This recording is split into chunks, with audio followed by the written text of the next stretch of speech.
Ano nga ba ang paki ng pagbagsak ng isang leader sa Europa at ng mga nagbabantang giyera sa Middle East sa mahal na kuryente at gasolina dito sa Pinas? Bilang isang filinghenyo na macroeconomist dito sa dunong mundo, lagi kong nakikita na ang mga tsismis na mukhang walang koneksyon ay nagtatagpo sa iisang kanto, pera, enerhiya at ang magulong mundo. Ngayon, hihimayin natin ang mga ganap na ito at kung paano nito uubusin ang laman ng wallet mo.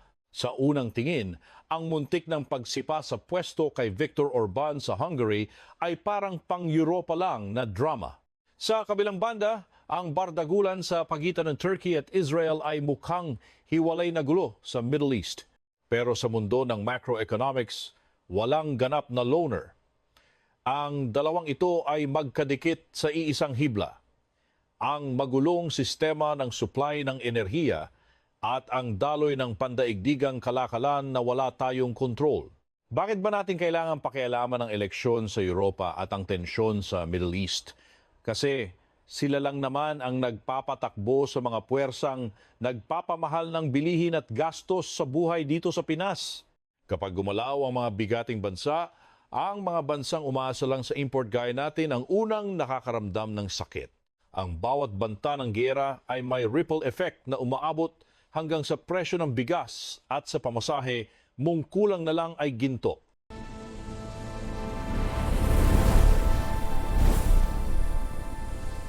Para mag-gets ang buong picture, silipin muna natin ang drama sa Hungary. Sa loob ng 16 na taon, si Viktor Orban ay naging pambansang panggulo sa maraming pulisiya ng European Union. Siya ang laging bida-bida sa pagharang ng mga parusa laban sa Russia at nagpapatakal sa tulong para sa Ukraine. Ang kanyang pagmamatigas ay nagdulot ng pagkakahati-hati sa Europa na may malaking epekto sa kung paano nila pinag-aagawan ang enerhiya. Ang pagkawala ng korona ni Orban ay hindi lang basta palit-buka sa gobyerno, isa itong tectonic shift sa ekonomiya ng Europa. Kung ang Hungary ay magiging sunod-sunuran sa EU, ang buong grupo ay mas mabilis na makakabuo ng nagkakaisang plano lalo na sa enerhiya at pananalapi. Ang isang Europa na sabay-sabay na kumikilos ay may kapangyarihang guluhin ang dynamics ng pandaigdigang merkado ng enerhiya at ang daloy ng perang hindi mo naman mahawakan. Bakit ito importante sa isang Pinoy na umiiyak sa mahal na bill ng kuryente? Ang Europa ay isa sa mga pinakamatakaw sa enerhiya sa buong mundo. Anumang malaking pagbabago sa kanilang trip sa pag-import ng natural gas ay automatic na nagpapabago sa presyo ng petrolyo sa world market. Kung mas mabilis silang magdesisyon na bumili sa ibang supplier, tataas ang demand na direktang magpapataas sa presyong binabayaran mong kulang na lang ay ibenta mo ang kidney mo. Sa ilalim ni Orban, ang Hungary ay sigilang sa pagbili ng murang langis sa Russia na parang butas sa mga parusa ng Europa. Pero kung mawawala ang kanyang impluensya, ang European Union ay magkakaroon na ng ngipin para higpitan ang pag-boycott sa enerhiya ng Russia. Ang galaw na ito ay magtutulak sa buong kontinente na maghanap ng mga ibang mahuhuthutan. At dito na papasok ang malaking papel ng Middle East sa ating kawawang ekonomiya. Dito na nagiging magulo ang usapan. Kapag ang Europa ay nagkaisa na sa pag-ghost sa enerhiya ng Russia, ang pinakamaasahang mapagkukunan ay ang Middle East. Ito ang tulay na nagdurugtong sa politika ng Hungary at sa bardagulan sa pagitan ng Turkey at Israel. Habang tumataas ang pangangailangan ng Europa sa langis mula sa Middle East, lalong nagiging sensitive ang presyo sa anumang gulo doon na parang feelings ng ex mo. Isipin mo ito. Nagkakandara pa ang buong Europa na mamakyaw ng langis sa gitnang silangan habang ang rehiyong iyon ay parang laging may nakaabang na gulo. Ang perpektong kombinasyon ng matinding demand at banta sa supply ay siguradong formula para sumirit ang presyo ng langis. At itong pagbabago sa gobyerno ng Hungary parang ginawa pang bida ang gitnang silangan bilang sentro ng enerhiya sa buong mundo. Ngayon, silipin naman natin ang drama sa gitnang silangan. Nagbabanta itong si Erdogan ng Turkey laban sa Israel. Pero bilang mga feeling macroeconomist, alam nating hindi lang ito basta hamon ng gulo. Sa totoo lang, isa itong napakalakas na instrumentong politikal at ekonomiko para paikutin ang merkado at pabanguhin ang pangalan ng Turkey sa mga pandaigdigang negosasyon. May malaking kabalintunaan sa mga banta ni Erdogan. Kahit anong tapang ng mga salita niya, ang Turkey at Israel ay may halos $1 bilyong na kalakalan kada taon. Hindi basta-basta itatapon ng ganyang kalaking pera. Ang banta ng digmaan dito ay hindi naman talaga para sa putukan, kundi para lang magkaroon ng leverage at kontrolin ang daloy ng pitaka. Sa mundo ng diplomasya, ang pananakot ay madalas na kasing epektibo ng mismong gawa. Sa pagpapakitang gilas na ito, nakuha ni Erdogan ang atensyon ng lahat at tinaasan ang presyo ng pakikipag-alyansa sa Turkey. Ginamit lang ang taktikang ito para makakuha ng mas magagandang deal sa kalakalan. Ang layunin ay gamitin ang kaba ng merkado para makuha ang kanilang mga pang-ekonomiyang gusto. Kung titingnan ang track record ni Orban, napakagaling niyang gamitin ang pwesto ng Hungary sa EU. Sa hilig niyang mag-veto, naisalba niya ang interes ng bansa niya sa murang enerhiya mula sa silangan. Ang diskarte niyang ito ay panalo para sa Hungary, pero sakit sa ulo para sa mga lider ng Europa na gustong magmukhang nagkakaisa laban sa krisis sa ekonomiya at seguridad. Ang pagiging panggulo ni Orban ay naglantad lang kung gaano kahina ang istruktura ng European Union. Kapag ang isang miyembro ay kayang i-hostage ang mga patakaran ng buong grupo, wasak ang tiwala ng mga investor at ang tatag ng merkado. Ang pananatili niya sa kapangyarihan ay naging simbolo ng watak-watak na Europa sa panahong kailangan sana nilang magkaisa para harapin ang mga pandaigdigang hamon. Kaya naman, ang balita tungkol sa bagong pamunuan sa Hungary na susunod sa dikta ng Brussels ay piyesta para sa financial markets. Mawawala na ang sagabal sa kanilang mga komprehensibong plano sa enerhiya. Mas mabilis na ang pag-aproba sa budget, mas matibay na ang mga kasunduan sa kalakalan, at sabay-sabay na silang lilipat sa ibang source ng enerhiya na hindi nakadepende sa iisang bansa lang. Ang pagkakaisang ito ng Europa ay may direktang epekto sa supply at demand sa buong mundo. Bilang isang dambuhalang bloke ng ekonomiya, ang bawat desisyon ng EU ay nagdidikta sa daloy ng bilyon-bilyong dolyar. Kung magkasundo silang layasan ng Russia, gagawa ito ng napakalaking butas sa supply ng enerhiya na kailangang punan agad. Ang paghahabol na ito ang babalasa sa baraha ng pandaigdigang kalakalan. Para sa Pilipinas, na halos lahat ng langis ay inaangkat, ang ganitong eksena ay isang seryosong banta. Kapag ang mayayamang bansa sa Europa ay nag-panic buying para punan ang kulang nilang supply, makikipag-agawan sila sa mismong pinagkukunan na inaasahan natin. Ang matinding demand mula sa Europa ay otomatikong magpapasirit sa presyo ng petrolyo sa ating mga gasolinahan. Siyempre, ang paborito nating supply and demand ang dahilan kung bakit butas na naman ang bulsa natin sa gasolina sa Pilipinas. Kapag ang mga mayayamang bansa ay nagunahan sa kakaunting langis, asahan mong tayo ang maiiwan sa kangkungan habang sila ang nakakakuha ng supply. Ang mga bansang tulad natin ay tagabayad lang ng mas mahal o tagatiis ng kakulangan. Hindi natin pwedeng dedmahin ang mga drama ng mga gobyerno at pabago-bagong patakaran sa kabilang panig ng mundo. Saan pa nga ba kukuha ng kuryente ang Europa matapos nilang i-ghost ang Russia? Sa Middle East lang naman ang bagsak nila. Dito na papasok ang teleserye ng Hungary at ang tensyon sa pagitan ng Turkey at Israel. Habang nagpapakadesperado ang Europa na lumipat ng supplier patungong Middle East, lalong nagiging bida ang rehiyong ito na parang laging may pasabog. Anumang gulo rito ay siguradong damay tayong lahat sa malaking sakit ng ulo. Dahil wala na si Orban sa eksena, mas lalong kumapit ang Europa sa Middle East na parang tuko. At habang mas umasa ang mundo sa isang rehiyon na laging mainit ang ulo, lalong nagiging delikado ang sitwasyon. Punong-puno ng geopolitical na drama ang Middle East. Ang paglipat ng demand ng Europa rito ay parang paglalakad sa manipis na yelo, kung saan ang isang maling hakbang ay sapat na para magdulot ng krisis sa enerhiya sa buong mundo. Dito mo makikita kung gaano kabigat ang mga hirit ni Erdogan. Kapag nagbanta siya ng giyera, hindi lang ito pamporma sa militar. Banta ito sa buong supply chain ng enerhiya na inaasahan ng lahat. Ang Turkey ang nagsisilbing main transit hub para sa langis na papuntang Europa.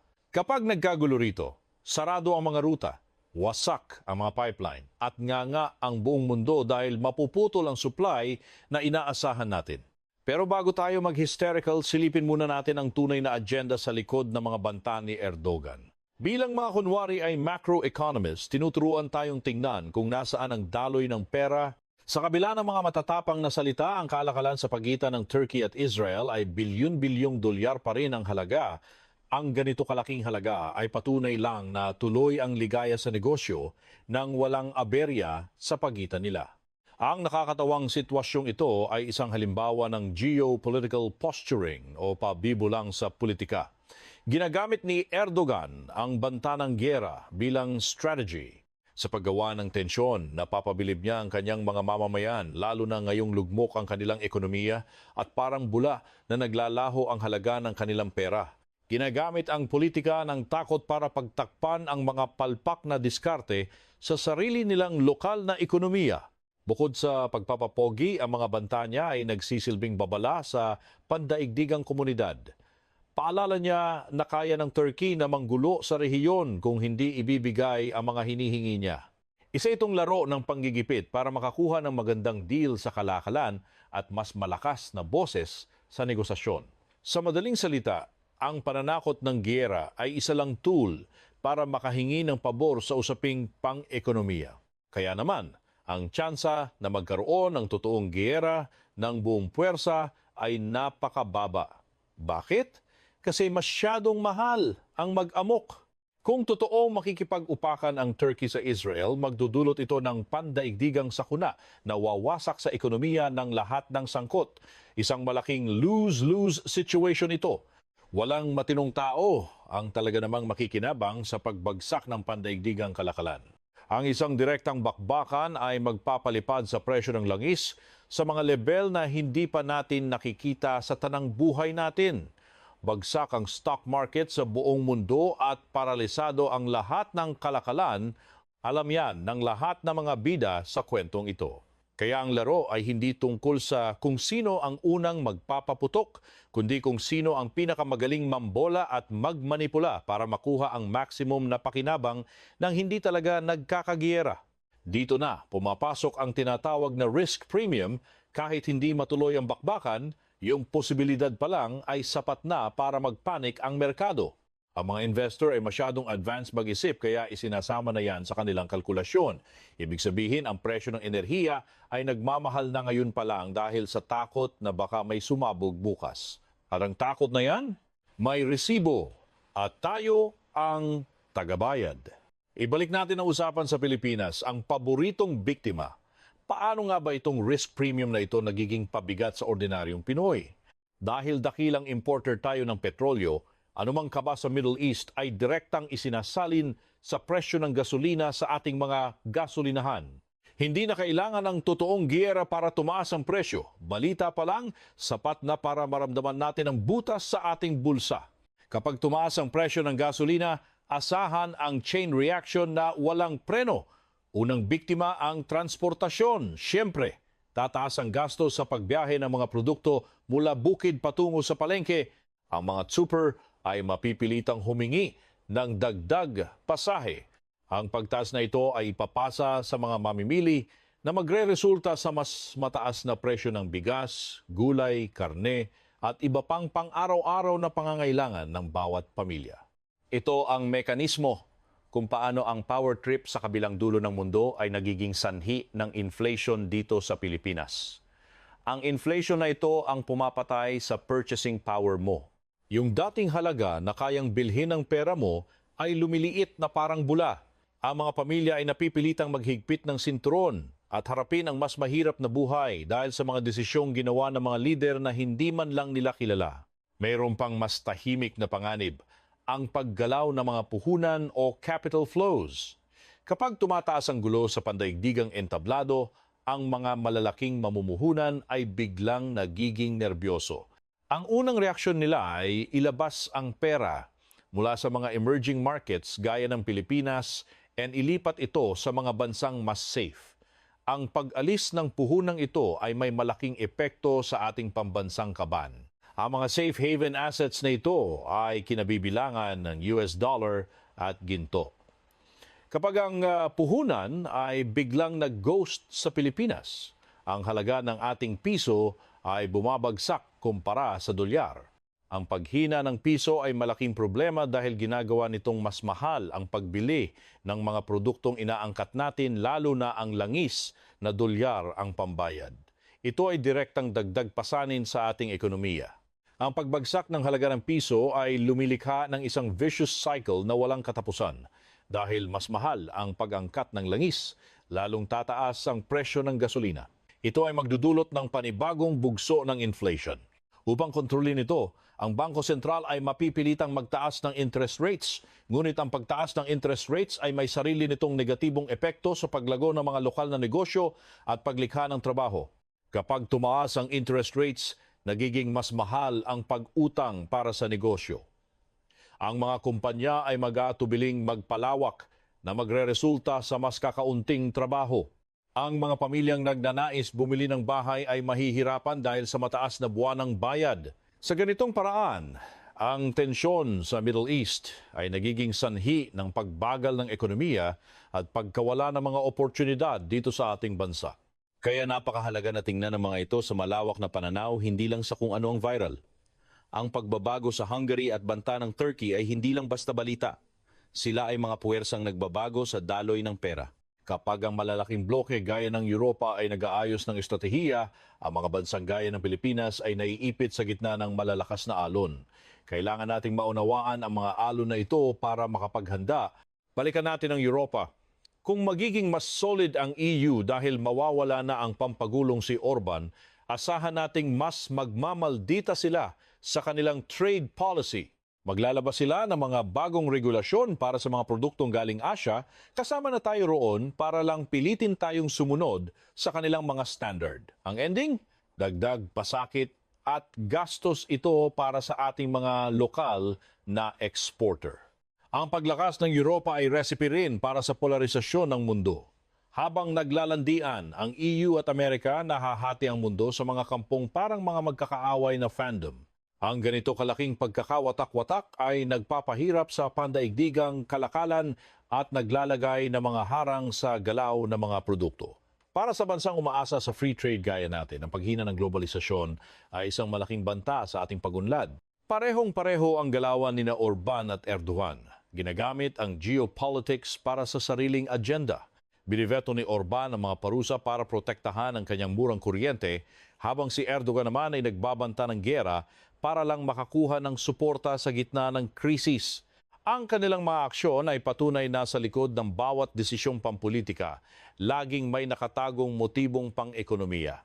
Ang problema, ang mga genius nilang taktika para isalba ang sariling ekonomiya ay nananalasa sa ibang bansa. Ang pag-hoard ni Orban ng supply ay nagpapahina sa Europa, habang ang mga banta ni Erdogan ay nagpapataas sa presyo ng langis. Sa huli, ang mga bansang wala namang kinalaman sa kanilang mga drama tulad ng Pilipinas ang sumasalo sa bayarin para sa kanilang mga pampulitikang laro. Ito ang mapait na katotohanan sa mundo. Habang naglalaro ng chess ang mga big boys, ang mga ordinaryong mamamayan ng mga bansang umaangkat ng enerhiya ang ginagawang pawn. Ang pagtaas ng singil sa kuryente, ang ginto presyong gasolina at ang nagmamahalang bilihin ay direktang bunga ng mga desisyong ginagawa sa mga boardroom na libu-libong milya ang layo sa ating mga kusina. Huwag tayong feeling safe na walang kinalaman sa atin ang gulo sa Hungary at Turkey. Sa mundong ito na lahat ay konektado, ang pag-ubo ng isang bansa ay nagiging pulmonya para sa iba. Masyadong nakadepende ang ating ekonomiya sa imported na langis at dayuhang puhunan para baliwalain lang ang lahat. Kailangan nating maging mapanuri at intindihin ang mga puwersang ito para mapaghandaan ang mga epekto. Ano ba ang pwede nating gawin para hindi tayo laging talo? Una, bawasan ang pagiging marupok sa fossil fuels. Kailangan nating seryosohin ang paggawa ng sariling renewable energy gaya ng solar at wind power. Hanggat nakakadena ang ating ekonomiya sa presyo ng langis na dinidiktahan ng gitnang silangan, mananatili tayong biktima sa kanilang mga geopolitical na laro. Pangalawa, kailangang patatagin ang sariling ekonomiya para hindi tayo basta-basta iniiwan ng mga investor. Ibig sabihin, suportahan ang sariling atin at ayusin ang mga infrastruktura. Kung matibay ang pundasyon ng ekonomiya natin, hindi agad lulubog ang piso kahit magkaroon pa ng gulo sa ibang bahagi ng mundo. Ang katatagan sa loob ang ating best defense. Bukod dito, kailangang palawakin ang ugnayan sa kalakalan. Hindi tayo dapat umasa sa iilan para sa ating mga pangangailangan. Sa pagbuo ng kasunduan sa iba't ibang bansa, mababawasan ang panganib na maputulan ng supply kung magkaroon ng krisis sa isang rehiyon. Ang diversifikasyon ng trade partners ay epektibong estratehiya upang maprotektahan ang ekonomiya mula sa mga hindi inaasahang pagbabago. Sa huli, paalala lang na sa macroeconomics, lahat ay magkakabit-kabit na parang chismis sa barangay. Ang desisyon sa Europa, kayang-kayang magpamahal ng pandesal sa Maynila. Ang isang talumpati sa gitnang silangan, pwedeng maging dahilan kung bakit hanggang ngayon ay looking for job ka pa rin sa Pilipinas. Ang pagintindi sa mga koneksyong ito ang unang hakbang para hindi tayo laging mukhang ewan sa paggawa ng desisyon para sa ating kinabukasan. Kaya naman, napaka-importante na magpakamarites tayo sa mga kaganapang ito. Ang pagbagsak ni Orban ay simula lang ng panibagong kabanata na may malalim na epekto sa supply ng enerhiya sa buong mundo kahit ayaw nating maniwala. Ang mga banta ni Erdogan ay mga kalkuladong galaw na nagpapataas sa risk tax na tayong lahat ang pumapasan. Ito ang mga dambuhalang puwersang walang sawang humuhubog sa ating nakakapagod na pang-araw-araw na buhay. Bilang mga dakilang mamimili, ang pagiging bulat ang tanging sandata natin laban sa budol ng tadhana.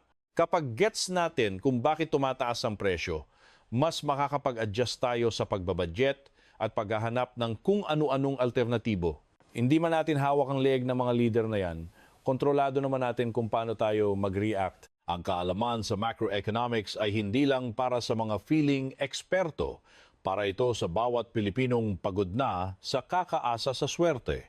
Dito sa Dunong Mundo, pilit nating hihimayin ang mga isyung ito para makita nyo kung paano kayo nadadamay. Ang mga kwentong akala nyo ay pang ibang bansa lang. Madalas ay sila pa ang may pinakamalaking epekto sa butas nating ekonomiya.